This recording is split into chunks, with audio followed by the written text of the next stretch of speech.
یہ لو میری سنت، یہ لو میرا قرآن، یہ لو میری سنت۔ الحمد للہ وکفا وسلام علی عباده الذین اصطفى، اللہم صل علی سیدنا محمد وعلی آل سیدنا محمد وبارک وسلم۔ حدیث شریف میں آتا ہے رباعہ بنت زبیر رضی اللہ تعالی عنہ کہتی ہیں کہ ان کے گھر میں بکری ذبح کی گئی۔ جناب نبی کریم صلی اللہ علیہ وسلم نے کہلا بھیجا کہ اپنی بکری سے ہمیں بھی کھلاؤ۔ انہوں نے جواب بھیجا کہ سوائے گردن کے کچھ باقی نہیں بچا۔ تو مجھے لحاظ معلوم ہوتا ہے کہ یہ میں آپ کے پاس کیسے بھیجوں؟ تو قاصد نے جب یہ بات جناب نبی اکرم صلی اللہ علیہ وسلم کو بتائی تو آپ نے ارشاد فرمایا، جاؤ اور جا کر اس سے کہو کہ وہی بھیج دے، یہ جانور کا اگلا حصہ ہے اور ہر اچھائی سے قریب ہے اور گندگی سے دور ہے، یعنی پیشاب و پاخانہ سے زیادہ دور ہے۔ شرع مواہب میں ہے کہ بعضوں نے گردن کے گوشت کو افضل کہا ہے، لیکن صحیح یہ ہے کہ دست کا گوشت یعنی کہ بازو کا گوشت افضل ہے، اور آپ صلی اللہ علیہ وسلم کو گردن، دست یعنی بازو، شانہ اور پیٹھ کا گوشت زیادہ مرغوب اور پسندیدہ تھا۔ آپ صلی اللہ علیہ وسلم کو بکری کا گوشت محبوب تھا۔ آپ صلی اللہ علیہ وسلم نے بکری اور اونٹ کے گوشت کو استعمال فرمایا ہے۔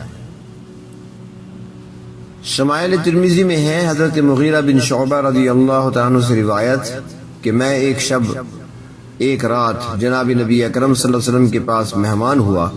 کھانے میں ایک طرف بھنا ہوا گوشت لایا گیا تو حضور اکرم صلی اللہ علیہ وسلم چاقو سے کاٹ کاٹ کر مجھے مرحمت فرمانے لگے، اور اسی طرح حضرت جابر رضی اللہ تعالیٰ عنہ سے مروی ہے کہ میرے والد نے مجھے حریرہ بنانے کا حکم دیا، میں نے بنایا، پھر کہا کہ اسے رسول اللہ صلی اللہ علیہ وسلم کی خدمت میں لے جاؤ۔ چنانچہ میں اسے لے کر آیا تو آپ صلی اللہ علیہ وسلم مسجد میں تھے۔ آپ صلی اللہ علیہ وسلم نے مجھ سے پوچھا کہ اے جابر، کیا ہے یہ؟ گوشت ہے کیا؟ میں نے کہا نہیں۔ میں والد کے پاس آیا تو انہوں نے مجھ سے کہا کہ کیا حضور صلی اللہ علیہ وسلم نے دیکھا تھا؟ میں نے کہا ہاں، اور مجھ سے پوچھا کہ اے جابر، کیا یہ گوشت ہے؟ تو والد نے کہا شاید آپ صلی اللہ علیہ وسلم کو گوشت کی خواہش ہو، تو والد نے ایک پالی ہوئی بکری کے متعلق ذبح کرنے کا حکم دیا، پھر اسے بھونا گیا، پھر حکم دیا کہ اسے رسول اللہ صلی اللہ علیہ وسلم کی خدمت میں لے جاؤ۔ حضرت جابر فرماتی ہیں کہ میں لے کر حاضر ہوا، آپ صلی اللہ علیہ وسلم نے پوچھا اے جابر کیا ہے؟ میں نے بتایا کہ گوشت ہے، تو آپ صلی اللہ علیہ وسلم نے ارشاد فرمایا، اللہ تبارک و تعالی میری طرف سے قبیلہ انصار کو جزا دے، خاص کر عبداللہ بن عمرو بن حرام اور سعد بن عبادہ کو۔ یہ حدیث نسائی شریف میں موجود ہے۔ صحابہ کرام کو نبی اکرم صلی اللہ علیہ وسلم سے کس درجہ محبت تھی کہ آپ صلی اللہ علیہ وسلم کی خواہش کو بھانپ لیا کہ آپ صلی اللہ علیہ وسلم کو اس وقت گوشت کی رغبت ہے، حالانکہ آپ صلی اللہ علیہ وسلم نے صرف پوچھا تھا کہ کیا گوشت لائے ہو۔ اس میں خواہش کا کوئی اظہار نہ تھا، لیکن ان میں اللہ کے رسول صلی اللہ علیہ وسلم کی محبت کوٹ کوٹ کر بھری ہوئی تھی۔ چنانچہ حضرت جابر کے والد نے گھر کی پالی ہوئی ایک بکری ذبح کر ڈالی اور آپ صلی اللہ علیہ وسلم کی خدمت میں گوشت بھون کر پیش کر دیا۔ گوشت بغیر روٹی کے بھی کھایا جا سکتا ہے۔ حضرت ام سلمہ رضی اللہ تعالی عنہا فرماتی ہیں کہ انہوں نے پہلو کا بھنا ہوا گوشت جناب نبی کریم صلی اللہ علیہ وسلم کی خدمت میں پیش کیا تو آپ صلی اللہ علیہ وسلم نے تناول فرمایا اور پھر بغیر دوبارہ وضو کیے نماز پڑھی۔ آپ صلی اللہ علیہ وسلم نے کئی موقعوں پر تنہا گوشت بغیر روٹی کے بھی تناول فرمایا ہے، اور اہل عرب کی عادت تھی کہ بغیر روٹی اور چاول کے صرف گوشت پر ہی اکتفا کر لیتے، اور روٹی کے ساتھ کم نوبت آتی تھی۔ نمک لگا کر گوشت کو خشک کرنا، اس کے بارے میں بھی احادیث مبارکہ میں آتا ہے۔ ایک صحابی ذکر کرتے ہیں کہ ہم لوگوں نے نبی کریم صلی اللہ علیہ وسلم کے لیے بکری ذبح کی اور ہم لوگ سفر کی حالت میں تھے، تو آپ صلی اللہ علیہ وسلم نے اسے ٹھیک کرنے کا حکم دیا، یعنی نمک وغیرہ لگا کر سکھا کر رکھنے کا حکم دیا۔ چنانچہ ہم لوگ اس خشک کردہ گوشت کو مدینہ منورہ پہنچنے تک کھاتے رہے۔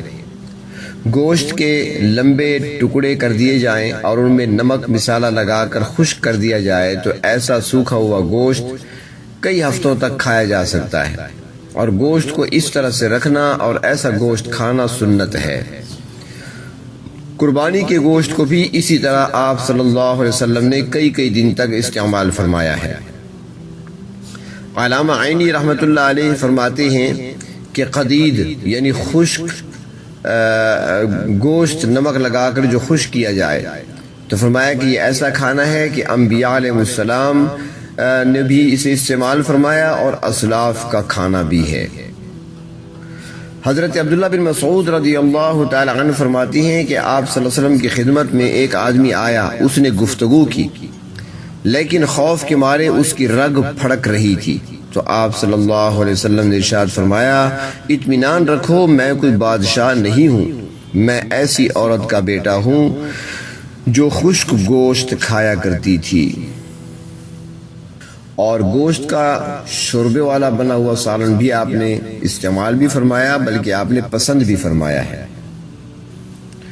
حضرت انس بن مالک رضی اللہ تعالیٰ سے روایت ہے کہ ایک درزی نے جناب نبی کریم صلی اللہ علیہ وسلم کی کھانے کی دعوت کی جو اس نے بنایا تھا، میں بھی آپ کے ساتھ ہو گیا۔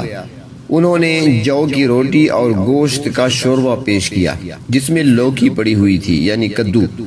میں نے دیکھا کہ آپ صلی اللہ علیہ وسلم برتن کے چاروں طرف سے لوکی تلاش کر رہے ہیں، کدو کے ٹکڑے تلاش کر رہے ہیں۔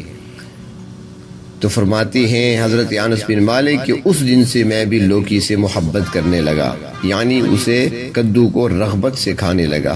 بخاری شریف جلد 2۔ اس سے معلوم ہوا کہ آپ صلی اللہ علیہ وسلم نے شوربے والا گوشت بھی استعمال فرمایا ہے۔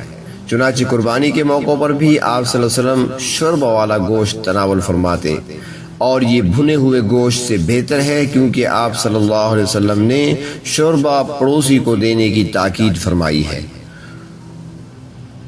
ترمذی شریف جلد 2 میں ہے، حضرت ابو ذر غفاری رضی اللہ تعالیٰ عنہ فرماتے ہیں کہ نبی کریم صلی اللہ علیہ وسلم نے ارشاد فرمایا کہ کسی نیکی کے کام کو معمولی نہ سمجھو، اگر نیکی نہ کر سکو تو اپنے بھائی سے مسرت اور خوشی کے ساتھ ملو، اور جب گوشت خریدو تو شوربہ زیادہ رکھو اور اپنے پڑوسی کو اس میں سے حصہ دے دیا کرو۔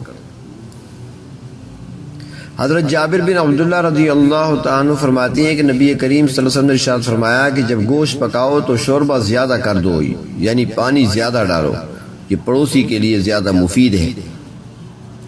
حضرت ابو ذر غفاری نے فرمایا کہ اگر مجھے میرے دوست نے 3 باتوں کی وصیت کی، اس میں دوسری بات یہ تھی کہ شوربہ بناؤں یعنی گوشت پکاؤں تو پانی زیادہ ڈالوں، اور پھر اپنے پڑوسیوں کے گھر کو دیکھوں اور ان کو شوربہ پہنچاؤں۔ ہڈی والا گوشت آپ صلی اللہ علیہ وسلم نے پسند فرمایا ہے۔ حضرت عبداللہ بن عباس رضی اللہ تعالیٰ عنہ سے روایت ہے بخاری شریف جلد 2 میں کہ آپ صلی اللہ علیہ وسلم شانہ کی ہڈی کا گوشت اپنے منہ مبارک سے کھینچ رہے تھے۔ آپ صلی اللہ علیہ وسلم کو ہڈی پر لگا ہوا گوشت جو ہوتا ہے وہ زیادہ مرغوب تھا، پسند تھا، اور نہایت رغبت سے ہڈی پر سے گوشت کو دانتوں سے نوچ کر تناول فرماتے۔ اکثر تو دانت سے نوچ کر کھا لیتے، لیکن کبھی کبھی چاقو سے کاٹ کر بھی تناول فرماتے تھے۔ اور ایک دوسری روایت بخاری شریف جلد 2 میں یہ بھی ہے، حضرت ابن عباس فرماتے ہیں کہ آپ صلی اللہ علیہ وسلم نے ہانڈی سے گوشت والی ہڈی نکالی اور اسے تناول فرمایا۔ آپ صلی اللہ علیہ وسلم نے بھنی ہوئی کلیجی اور دل بھی تناول فرمایا ہے۔ حضرت ابو رافع کہتے ہیں بخاری شریف میں اور مسلم شریف میں حدیث موجود ہے کہ میں نے نبی کریم صلی اللہ علیہ وسلم کے لیے کلیجی بھونی اور آپ صلی اللہ علیہ وسلم نے کھا کر نماز پڑھی۔ طحاوی شریف میں ہے، ایک بزرگ بیان فرماتی ہیں کہ میں بعض ازواج مطہرات، اور اس میں لکھا ہے کہ حضرت ام سلمہ رضی اللہ تعالیٰ کا ذکر تھا کہ ان کے پاس گیا تو انہوں نے مجھے بتایا کہ ہمارے پاس حضور اکرم صلی اللہ علیہ وسلم تشریف لائے اور ہمارے یہاں کلیجی اور دل وغیرہ لٹکے ہوئے تھے، آپ نے فرمایا اگر یہ کلیجی ہمارے لیے پکا دو تو کتنا اچھا ہو، ہم کھا لیں۔ ام سلمہ نے عرض کیا، حضرت ام سلمہ نے فرمایا کہ چنانچہ ہم نے اسے پکایا اور آپ صلی اللہ علیہ وسلم نے اسے تناول فرمایا۔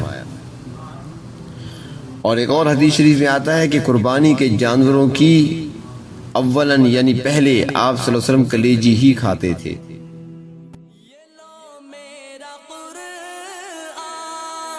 یہ لو میری سنت، یہ لو میرا قرآن، یہ لو میری سنت، یہ دکھلائے گی تم کو